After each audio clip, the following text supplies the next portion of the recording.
People often ask me, do you not have Uzbek cuisine in Russia? We do have it, but it's not the same. Take somsa, for instance.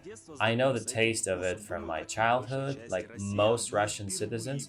For the first time, I see it being baked in tandoor.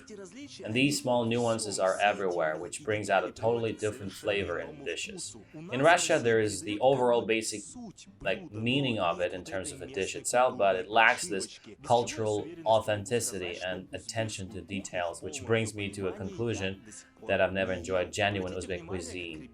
Look at how the guys are attaching samsas onto the walls of tandoor. Now, just imagine how hot it must be there, given the fact that I, standing outside filming, couldn't stay there for more than 5 minutes.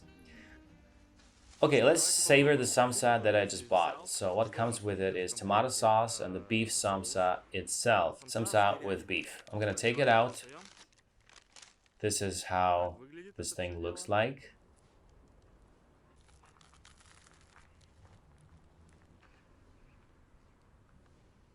The juice is just pouring out of it. Let me add some sauce to it. It's similar to tomato sauce. A bit of pepper, cilantro, onion, and dill. Here we have it. Talking about the juiciness, it's juiced up.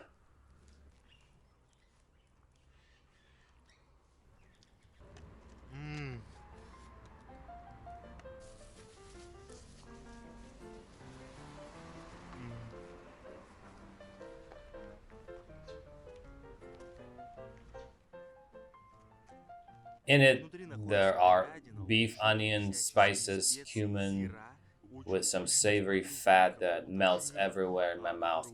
It's so delicious. Now the juice is all over me. Look, I dripped it all over my clothes and pants.